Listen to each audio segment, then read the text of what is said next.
가정생활 사도행전 16장 31절 말씀 같이 한번 크게 한 목소리로 합독합니다. 시작. 주 예수를 믿으라. 그리하면 너와 내 집이 구원을 얻으리라. 아멘. 어제는 첫 번째 시간으로 헌신생활에 대해서 우리가 은혜를 나눴습니다. 우리가 산재물이 되어야 한다. 재물하면 다 죽었을 텐데 왜 산재물일까?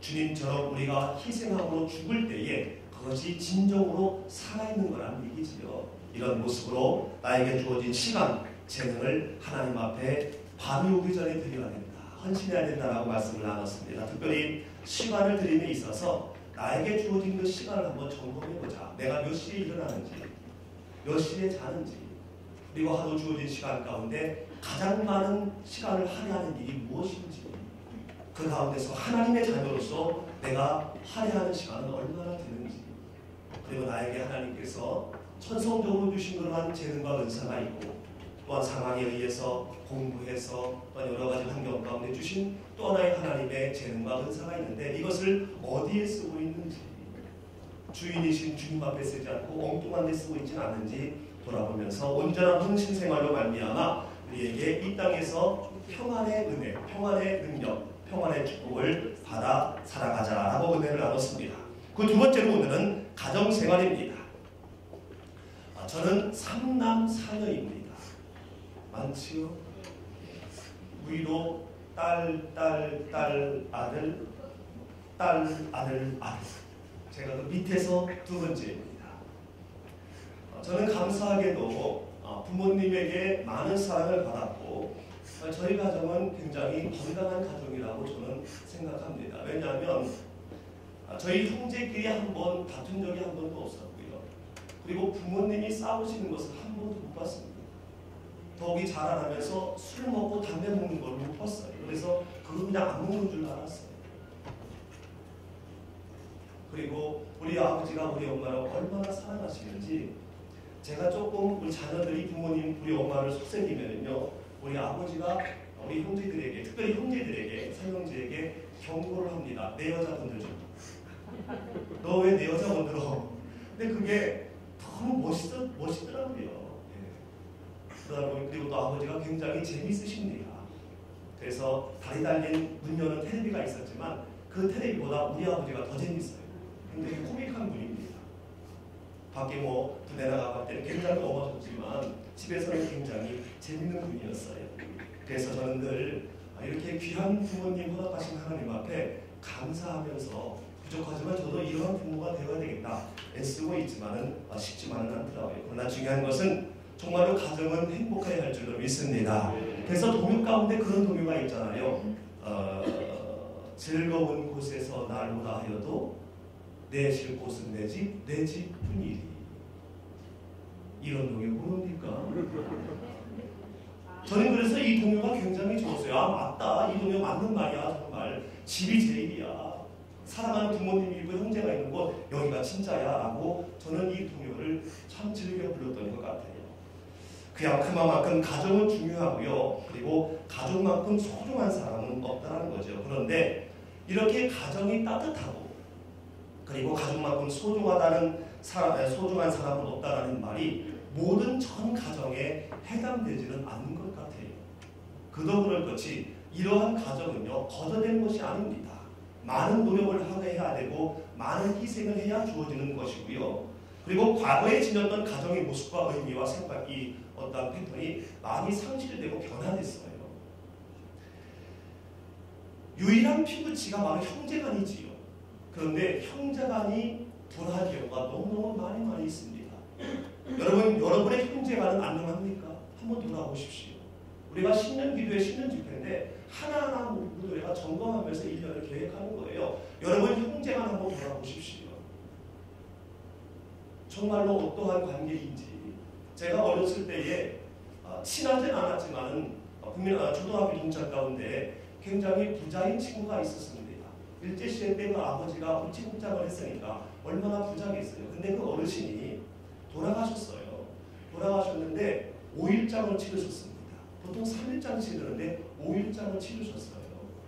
5일장을 치른 이유가 바로 뭐냐면 재산 때문에 형제들이 싸우느냐고 3일 때 행사 행여가 나가지 못한 거예요.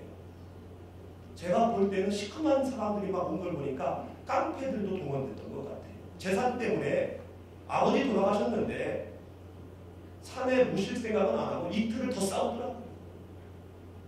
그걸 보고 돈 많은 게 결코 좋은 것만은 아니구나. 그러면서 결국 제 친구 그 아이도요, 지금 형제들하고 왕래도 안 하더라고요. 그냥 혼자 살더라고요. 고아와 다름이 없습니다. 그 양반. 부모님 돌아가시고 형제간이 이렇게 우애가 없으니까 그냥 고하더라고요. 천사. 그런가 하면 천륜이라고 하는 이 부모와 자식과의 관계도 얼마나 많이 파괴되는지 몰라요. 부모님을 무슨 돈공장으로 아는 아이들이 많이 있는 것 같아요. 얼른 생각나는 게 1994년입니까? 5월달인가? 기억날 거예요. 박한상. 기억납니까? 그의 아버지가 약재상을 나는 100억대 부자였지요. 그래서 일찌감치 해외에 유학을 보냈고 원하는 데는 다 보냈습니다. 근데 거기에서 이 아이가 마약을 하고 도박을 한다는 걸 알고 돈을 끊었던 거예요. 그래서 이 박한상 청년 때 어렸을 때 나갔던 이 친구가 계속 독촉을 했는데 부모님이 돈을 안 보내주시니까 그 인생 가운데 많은 채널이 있었습니다. 우리 텔레비전 채널 있잖아요. KBS 있고 MBC 있고 여러 채널이 있는데 MBC 보다가 채널 재미없으면 채널 바꾸잖아요. 여러분 집에는 채널이 하나밖에 없습니까? 우리 집에는 100몇 개 있는데요. 근데 그 채널을 바꿀 때 깊이 심사숙고하면서 채널 바꿉니까? 그렇잖아요. 그냥 바꿔요. 생각 안 하고 바꿔요. 마찬가지로 이 박한상 이 친구에게는요, 부모님은 자기 인생 가운데의 부모님은 그냥 돈 내주는 하나의 채널에 불과했던 거예요. 그래서 그 채널이 맞지 않으니까 한국에 와가지고 죽인 거예요. 그리고 그걸 재혼을 하는데요, 아무런 부끄러움이 없고 내가 왜 이래야 되냐는 식으로 갑자기 생각이 나네요. 아주 뻔뻔스럽게 모자 하나 드렸어. 팽팽해가지고. 그래서 박한상은 참 그때 굉장히 떠들썩했던 것 같아요. 요즘에는 더 하지 않습니까? 94년이 그랬다면 요즘에는요, 부모를 죽이고 3개월 같이 사나이 있어요. 뒤에 말씀을 드리겠습니다. 물론 원인이 있습니다. 어머니가 원인을 제공했지만은 그래도 어떻게 나를 낳아주신 엄마는 이런 곳에서 어떻게 내 쉴 곳은 내 집, 내 뒷분일이 이런 동네가 거기에 해당되겠냐니. 그런가 하면은요, 부부간의 이혼, OECD 국가에 우리가 1등은 인지 모르겠지만 상위 수준에 있다라고 합니다. 제가 정확하게 몰라서 말씀을 못 드리겠지만 대단한 수준이라고 해요. 분명한 것은요, 황혼 이혼이 급속도로 지금 증가하고 있습니다. 그래서 황혼 이혼을 하는 그거는 제가 한번 조사를 해봤는데, 황혼 이혼을 하는 이유 1번 성격 차이 47.2%, 경제 차이, 경제 때문에 12.7%, 가족의 불화 10에 7%, 학대 4.2%예요. 물론 황혼 이혼이 아닌 그전 이혼 사유의 1번은 경제입니다. 50%가 넘지요. 그 뒤에 무슨 가족이 성격이 안 맞는, 이거는 그냥 부수적인 거고요. 실질적인 것은요, 돈이지요. 그래서 집은 있지만, 하우스는 있지만 가정은 없다는 말이 이제 자연스러운 시대가 되어지고 말았습니다. 사랑하는 시청자 여러분, 여러분의 가정은 어떻습니까? 혹시 지금 가정 가운데 불화함이 있습니까? 불편함이 있습니까? 웃음이 사라졌습니까? 그렇다면 그 주범이 누구입니까? 무엇 때문에 그렇게 됐습니까? 한번 오늘 기도할 때에 이거 한번 점검해 보자고요. 그리고 여러분 가정에 따뜻함이 있습니까? 그 따뜻하게 하는 주역이 누구입니까? 그리고 무엇 때문에 가정이 따뜻합니까? 역시 그것도 생각하며 감사해야 될 것입니다. 바라는 것은 여러분의 가정에 영적인 구원뿐만 아니라 삶의 구원도 이루어지게 되기를 주님의 이름으로 축원합니다. 웃음소리가 끊어지지 아니하고요, 칭찬이 흘러넘치고요, 사랑과 신뢰로 똘똘 뭉쳐있는 그러한 삶의 구원이 여러분 가정 가운데 있어야 할 줄로 믿습니다. 그러려면은요, 이 가정의 주인을 예수님으로 모셔야 돼요. 예수님이 내 가정의 주인이 되어야 합니다. 내 가정의 주인이 돈이 되고 내 가정의 주인이 자존심이 되고 집안 전통이 되면은요 언젠가는 불화를 겪을 수밖에 없다는 겁니다. 예수님을 하나님을 내 가정의 주인으로 모셔야 되는 근본적인 이유가 바로 뭐냐면 가정을 시작한 분이 바로 하나님이에요.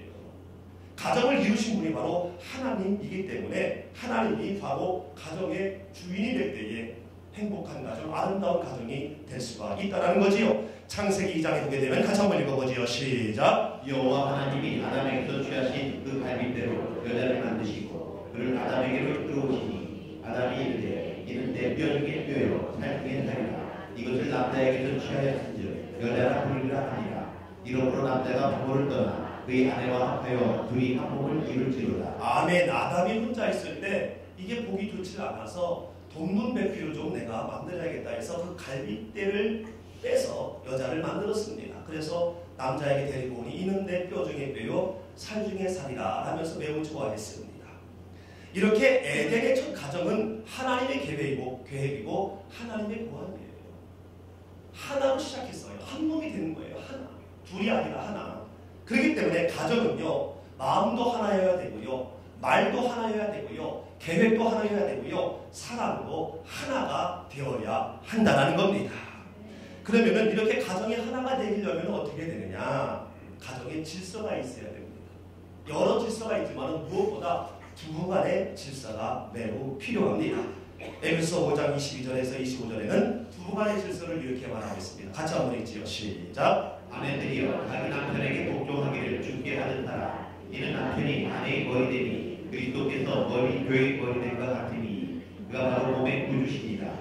그러므로 교회가 그리스도에게 하듯 아내들도 범사에 자기 남편에게 복종할지니라. 남편들아 아내 사랑하기를 그리스도께서 교회를 사랑하시고 그 교회를 위하여 자신을 주신 같이 하라. 아멘. 가정의 질서와 행복은요 좋은 집이 있다고 주어지는 거 아닙니다.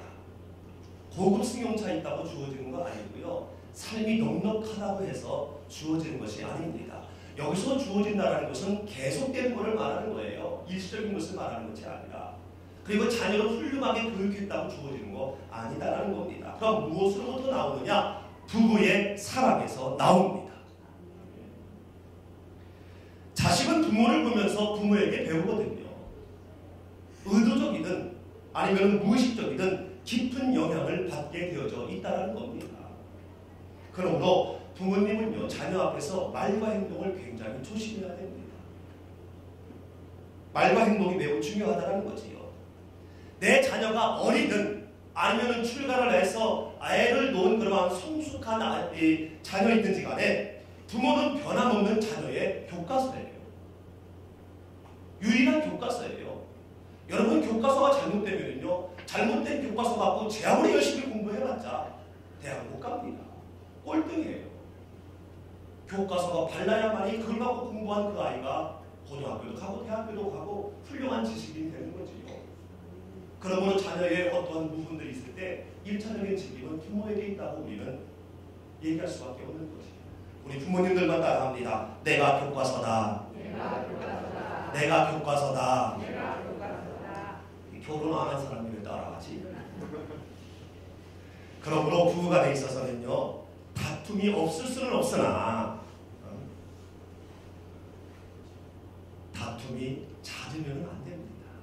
근데 제가 어느 지금 말씀드린 것 좀 보니까 서로 우리 남편 왔어야 되는데 아내 왔어야 되는데 이런 뜻을 갖고 있는 분이 두 분 다 정도 되는 거예요. 어쨌든 간에 부부 간에는요 다툼이 잦으면 안 돼요. 애들이 상처를 받습니다. 그리고 결혼관에 혼선을 빚습니다. 그래서 어제도 그랬지만은 내외관이 오셨을 때 제가 기도할 때에 두 분이 손을 잡으십시오라고 제가 합니다. 그리고 마지막 축복하는 것은 이 내외가 아름다운 가족을 부임으로 자녀가 이상적인 결혼관을 갖게 하옵소서. 제가 마지막 가족끼리 나왔을 때 마지막 그 안수기도를 하는 이유가 부모를 통해서 아이들이 결혼관의 건강함과 그 지목함이 결정되거든요. 그러면 부부간의 사랑은 어떤 사랑이어야 합니까? 먼저 아내는요 남편의 권위를 손상시키면 안 됩니다. 남편의 권위를 세워줘야 돼요. 세워져야 돼요. 저는 지금 제가 무슨 강의하는 것이 아니라 하나님의 말씀을 전하고 있는 겁니다. 그렇기 때문에 조금 마음이 불편해도 여러분 아멘 하셔야 됩니다. 제 말이 아니기 때문에. 제 말이면 아멘 안 해도 되지요. 뭐야 이래도 되는데 하나님의 말씀이니까 아멘 하셔야 돼요. 여러분 잠언서 31장 23절에서도 솔로몬 지혜자가 그랬잖아요. 현숙한 여인이 누구냐? 남편이 그 땅의 장로들과 함께 성소에 앉게 하고 많은 사람에게 인정받게 하는 게 현숙한 여인이다. 남편의 권위를 세워주라는 얘기예요. 이렇게 남편의 권위를 세우기 위해서는요, 먼저 오늘 말씀해 보니까 남편에게 복종해라. 우리 아내들이여 따라하겠습니다. 남편에게 복종하겠습니다. 이렇게 소리가 잡아죠. 남편에게 복종하겠습니다. 남편에게 복종하겠습니다라고 하니까 표동면 집사님 왜 뒤에 있는 한경민 집사님 순간 닦아졌어요. 22절의 말씀을 보니까 같이 읽죠. 시작. 아내들이여 자기 남편에게 복종하기를 주께 하든다. 아멘. 말씀입니다. 아내들이여 자기 남편에게 복종하기를 주께 하듯 해라. 주께 하듯 해라. 주님이 어떤 분이십니까? 전지하신 분이에요. 나의 모든 깊은 의도까지 아시는 분이 바로 주님이세요.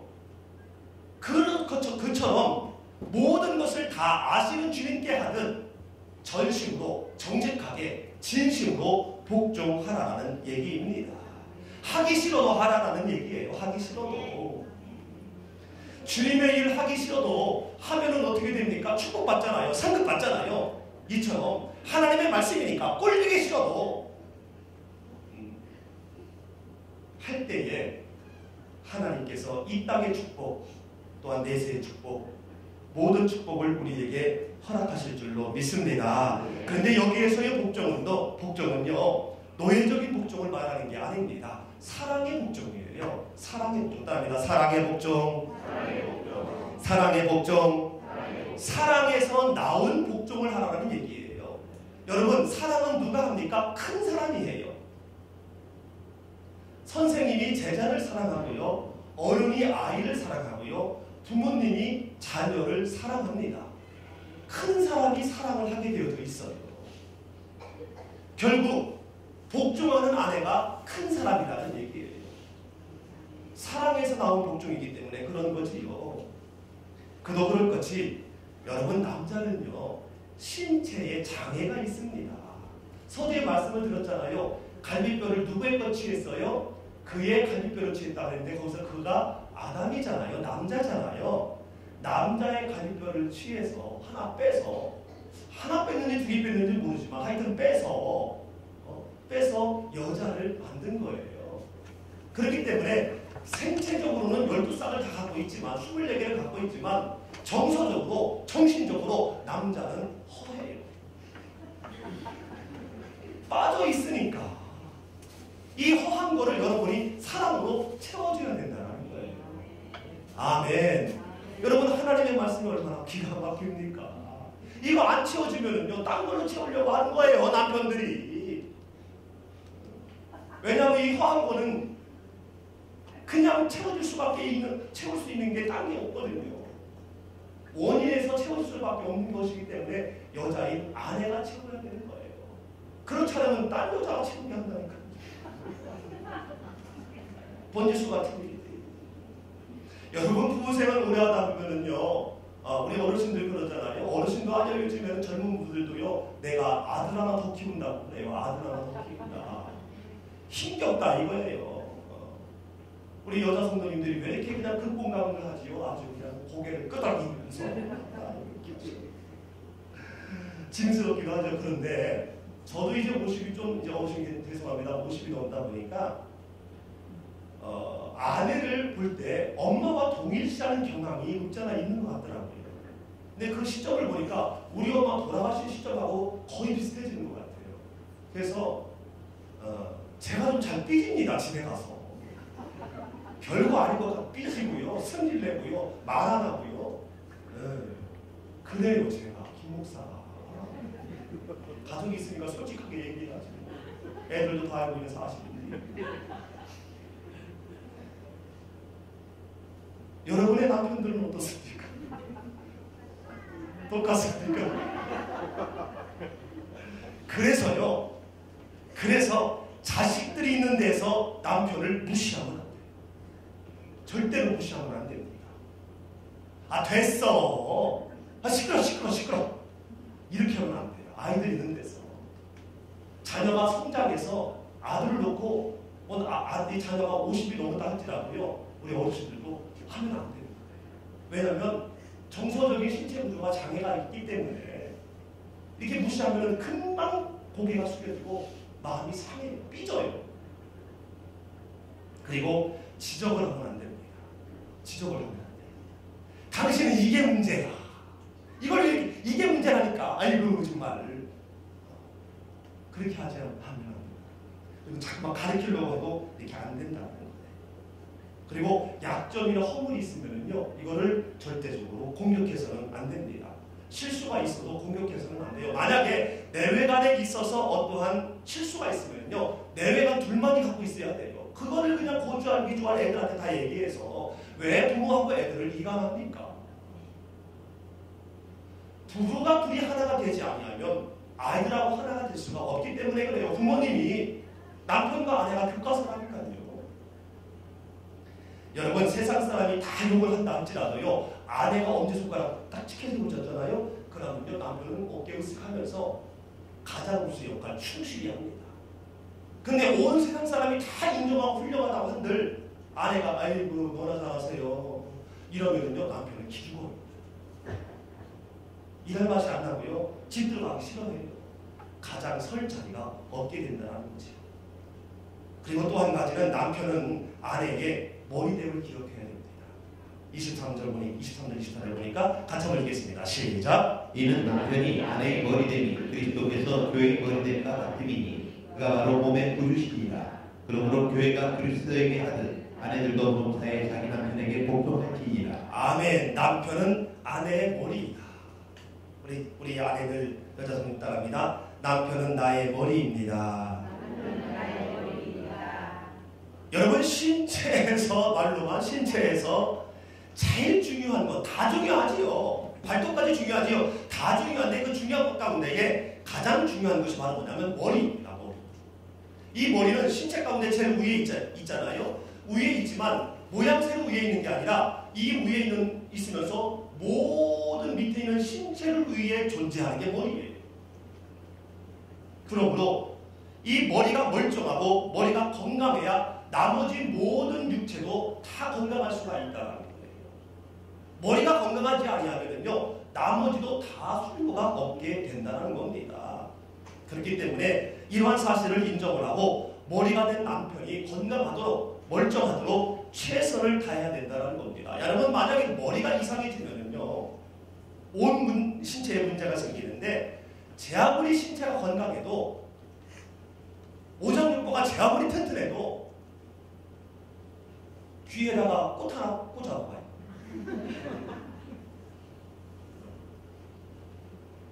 머리에다 꽃 하나 꽂아봐요. 정신이 이상자 되면요, 그 건강한 장기에 아무 소용없어요. 사실상처럼 웃고 다니고요. 모든 사람한테 엄마라고 해서 이렇게 되면 곤란하잖아요. 그리고 제 아무리 많은 것을 갖고 있다 할지라도, 많은 능력과 많은 지식을 갖고 있다 할지라도 뇌사 상태 한번 빠져보세요. 머리 고장 나면 소용이 없다는 거예요. 그러면 남편은 아내에게 어떻게 해야 되느냐? 남편은 25절 말씀 시작. 아내 사랑하기를 그리스도께서 교회를 사랑하시고 자신을 주시다시 하라. 아멘. 이 말씀은 바로 뭐냐면, 예수님이 우리에게 어떻게 자신을 주신다는 것은, 자신을 주셨다는 것은 생명을 내놓으신 거거든요. 십자가에서 죽으심으로 우리 교회에 대한 사랑을 표현하셨잖아요. 이 교회는 이런 거물들이지만 내 자신이 바로 교회이지요. 내가 우리를 위해서 예수님이 죽으셨어요. 자신을 내어놓으셨어요. 십자가에 죽으셨어요. 모든 수고 고통 다 당하셨어요. 이렇게 우리를 사랑한 것처럼 내 아내를 이렇게 사랑해야 된다는 겁니다. 생명을 내어주는 그러한 사랑을 하라는 얘기죠. 아내의 울타리가 되고, 그리고 보호막이 되라는 거예요. 낯선 가정에 시집 와서 얼마나 힘들겠습니까? 이때 남편이 울타리가 되지 아니하면요, 아내는 힘들게 되는 거지요. 여러분, 못난 남편 중에 1위가 바로 누구냐면 마마보이래요. 시어머니하고 아내하고 어떤 불편함이 있을 때 엄마 편 드는 사람이 제일 바보래요. 이때 아내의 울타리가 되어주지 아니하면은 아내는 어디 갈 수가 없습니다. 그리고 엄마도 그때는 내 편 들어서 좋은 것 같지만은 나도 내 시어머니하고 문제 있을 때 내 남편이 엄마 편 들었을 때에 정말 되기 싫기 때문에 아들이 걱정되는 거예요. 지금 내 편 들어가지고 쟤 나중에 나이 들어서 어떡하려고 저래 돼. 그래서 엄마도 걱정한다니까요. 주님은 우리의 생명을 위해 그의 생명을 다 내어주셨습니다. 그리고 모든 수모하고 똥을 다 당하시면서 죽기까지 희생하셔서 우리에게 영생을 주셨어요. 이처럼 남편들은 아내에게 생명을 내준다는 그러한 자세로 살아가고 보호해야 됩니다. 아멘. 이것은요, 하나님의 말씀이고 하나님의 명령이기 때문에 순종해야 할 줄로 믿습니다. 저는 지금까지 건강한 가정을 위한 부부간의 모습을 말씀드렸습니다. 근데 이것은 비단 육신적인 부부만을 말하는 게 아니에요. 육신적인 부부만을 말하는 것이 아니라 영적인 부부를 말하고 있는 겁니다. 영적인 부부. 육신적인 부부는 언젠가는 혼자 돼요. 근데 영적인 부부는 그렇지 않다는 겁니다. 무슨 얘기냐면 신랑 되신 주님, 이미 신랑 되신 주님께서는 나를 위해 생명 내어를 주셨어요. 말씀에 있는 대로 자신을 주신 같이 이미 우리에게 하셨어요. 우리 신랑, 우리 주님은 이미 하셨습니다. 그렇다면 신부된 내가 할 일이 남아있는 겁니다. 주님의 신부로서 우리는 신랑 되신 주님의 권위가 손상되지 않도록 우리는 말과 행동을 조심해야 할 줄로 믿습니다. 따라합니다. 신전의식 계속 말할 겁니다. 계속 저는 다른 설교 못해도 이거를 할 거예요. 하나님 의식하고 살자. 하나님 눈치 보고 살자. 아멘. 하나님 의식하지 아니하고 하나님 눈치 보지 아니하면은 우리는 이 세상 의식하고 이 세상 눈치 보면서 세상에 초점을 두게 되거든요. 그러면은 우리가 언제 인생의 밤이 올 수도 있지만 이 땅에서 육체적인 밤이 올 수도 있다라고 어제 말씀드렸잖아요. 주어진 시간이 전부가 아니라는 겁니다. 내가 시간의 주인이 아니잖아요. 그렇기 때문에 어떤 상황에서도 나의 신랑 되신 주님의 권위가 손상되지 아니하도록 제가 내일 언어 생활에 대해서 말씀드릴 건데 내 언어 생활 조심하고 그리고 오늘 기도 생활 할 건데 내가 기도하면서 결국 내 삶이 하나님 앞에 온전히 드려져서 나를 통하여 수많은 사람이 주님 앞에 오게 되어지는 전도 생활을 자절로 하게 되어지는 그러한 삶을 우리가 살아가야 된다는 겁니다. 바로 이것이 신부된 우리 신랑 되시는 주님 앞에 주님을 향한 신부된 우리가 해야 될 일이라는 거예요. 그렇게 하게 되면 신랑 되신 주님의 권위를 우리가 세워드리면 그분이 우리의 울타리가 되어주시고 사단이 경우에 우리를 애워싼다 할지라도 그분께서 우리를 보호하여 주셔서 우리에게 현실적인 축복과 현실적인 평안이 임하게 될 줄로 믿습니다. 무엇보다 육신의 자녀에게 아름다운 믿음의 유산을 물려주게 될 줄로 믿습니다. 기도하는 모습, 하나님 앞에 의지하는 모습, 이런 모습을 보여줄 때에 내 육신의 자녀들이 신부된 나의 그러한 신앙생활을 보며 신랑 되신 주님을 그들도 바라보면서 그들이 신랑 되신 주님을 보고 그들도 인생을 아름답고 이상적으로 살아갈 수 있게 된다는 거예요. 신랑 되신 주님의 권위를 세워주시는 그러한 현숙한 영적인 신부가 되시기를 주님의 이름으로 축원합니다. 여러분, 일반적으로 가정의 불화 요인을 보게 되면요, 대체적으로 편애, 비교, 이기심이에요. 이게 불화의 원인이더라고요. 창세기 25장에 보니까 이런 대표적인 예가 있습니다. 한번 읽어볼까요? 시작. 그 아이들이 장성하며 에서는 익숙한 사냥꾼이었으므로 들사람이 되고 야곱은 조용한 사람이었으므로 장막에 거주하니 이삭은 에서가 사냥한 고기를 좋아하므로 그를 사랑하고 리브가는 야곱을 사랑하였더라. 아멘. 에서와 리브가에게 자랑하는 내용이지만 두 아들이 있었는데 이 사랑하는 빈도수가 달라요. 그 아버지는 고기를 좋아했는지 그 고기를 잘 잡아오는 큰아들을 좋아했고, 그리고 엄마는 그냥 곱상을 맞은 야곱을 사랑한 거예요. 이 사랑이 같지 않으니까 결국은 어찌합니까? 리브가는 에서보다 야곱을 더 사랑하니까 야곱을 장자로 둔갑시켜서 축복은 받았지만 형제간의 우애가 깨지고 결국 도망다니고 고생하고, 물론 나중에 약간가에 넘어서 화해를 하지만, 그러나 그 아내의 기간 동안 이 부모들로 인해서 이 형제가 결국 원수지간이 되어지고 말았다는 거죠. 여러분, 어느 상황에서도 절대적으로 편애하거나 비교하거나 이기심이 생기지 않게 하기를 주님의 이름으로 축원합니다. 여러분, 편애는요 정말로 사람을 힘들게 합니다. 제가 이 시간에 성경 공부를 하면 한번 나누고 싶은데, 특별히 우리가 프리덤 때 하겠습니다만은 우리 딸들은요 특별히 편애를 좀 많이 받는 편이잖아요. 우리 주님의 영광교회 이 성도님들은 안 그런가 보네. 우리 가정이, 저희 자란 가정이 나름 행복하고 아름다웠지만은 그럼에도 불구하고 그 속에서 편애가 있더라고요. 물론 재산 분배나 이런 데에서는요 다른 4명은 무조건 제외. 무조건 제외고요. 아들 가운데서도요 편애가 있었어요. 제가 어렸을 때 원기소 하나 먹었다가 할머니한테 맞아 죽는 줄 알았어요. 원기소. 영양제. 벽장에 있는 거 머리 캐가지고 자꾸 형한테만 줘요. 뭘. 그래서 뭐지 해가지고 봤더니 통에 들어있는 농약통 같은 데 들어있더라고요. 이렇게 보니까. 근데 그게 원기소예요. 원기소 아십니까? 원기소? 네. 다 아시지요? 예. 원기소 모르는 애들은 다 그 하나 훔쳐 먹었다가 그거를 어떻게 귀신같이 알았는지 우리 할머니한테 정말 많이 서러움을 당했습니다. 그리고 지금도 여전히 우리 큰 누나는요, 우리 큰엄마도 이렇게 챙겨요. 이게. 근데 뭐 어쩔 수가 없더라고요, 그게. 물론 지금은 괜찮지만은요, 그래도 저하고 우리 막내는요, 여기에 대한 상처라기보다는 좀 서운함이 없지가 있더라고요. 예. 그리고 사실 뭐 가는 것도 큰형한테도 많이 가고 그러더라고요. 우리도 모르게 막 해주고. 근데 형을 좋아하니까 괜찮습니다.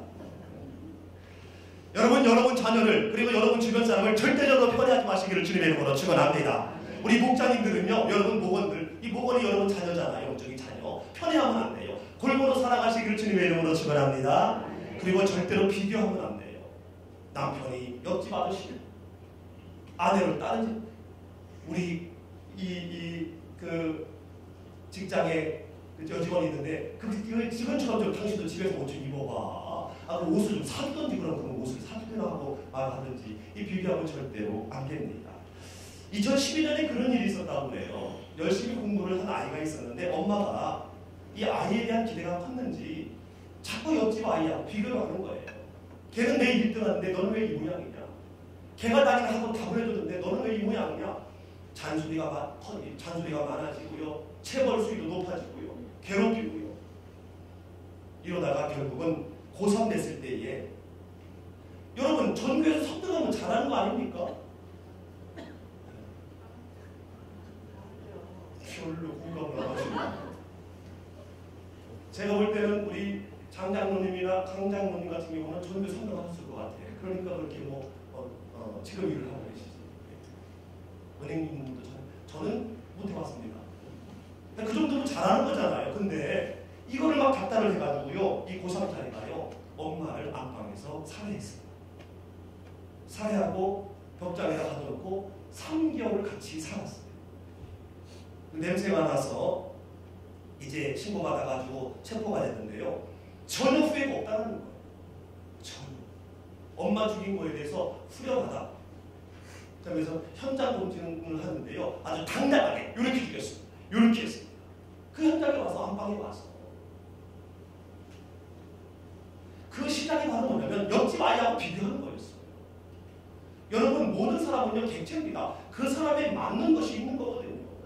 2달란트 맡을 수 있는 능력이 있는 사람은 2달란트를 줘야지 5달란트 주고 이거 하라고 하면은, 왜냐하면 그 주는 사람은 5달란트에 있는 사람이겠지요. 그건 축복이 아닙니다. 저주이지요.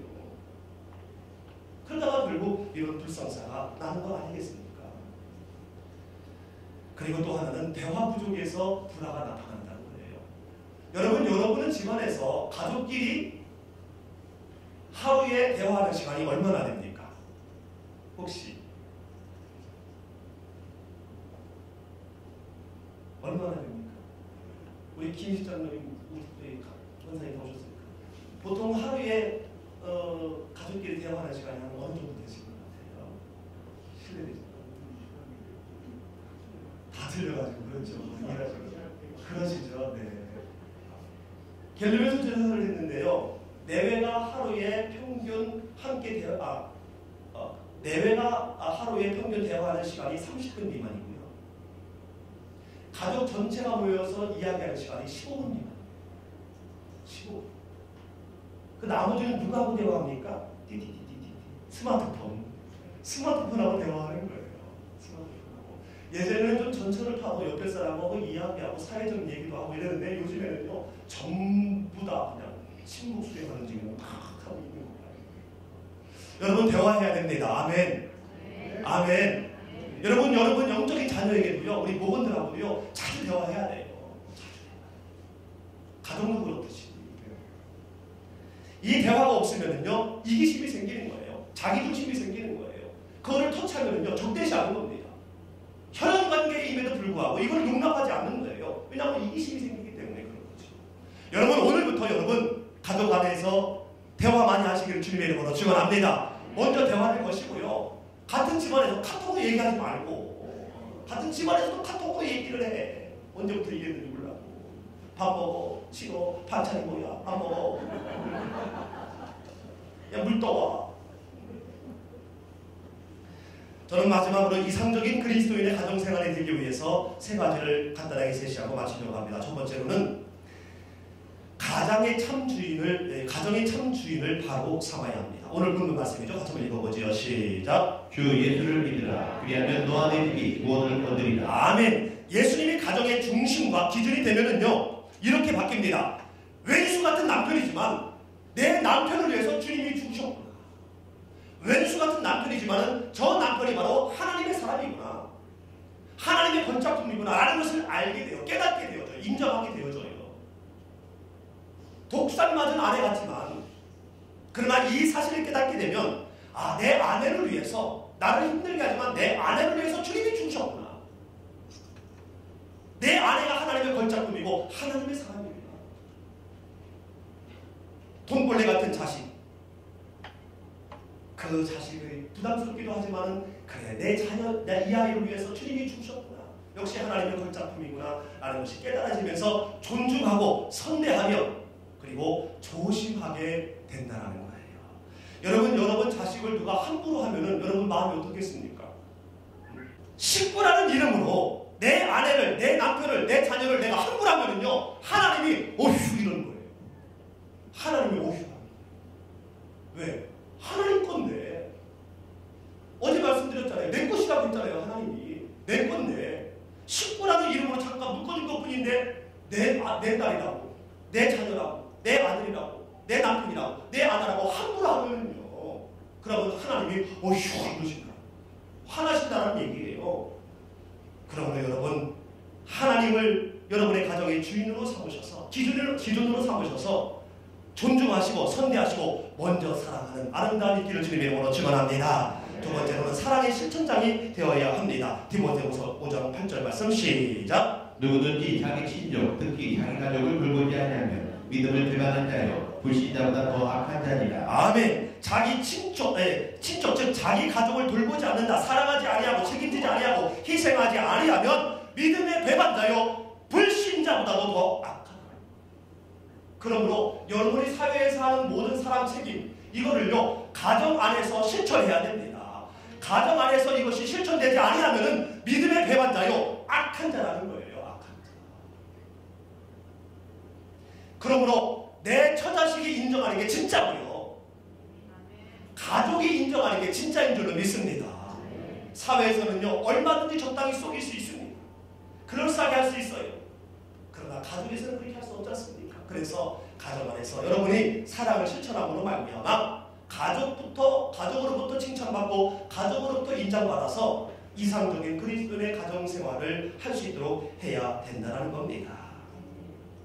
여러분, 가정 안에서 악한 자가 되지 마시기를 주님의 이름으로 축원합니다.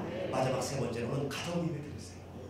가정 예배. 우리에게 예배는 성전 예배가 있다고 했습니다.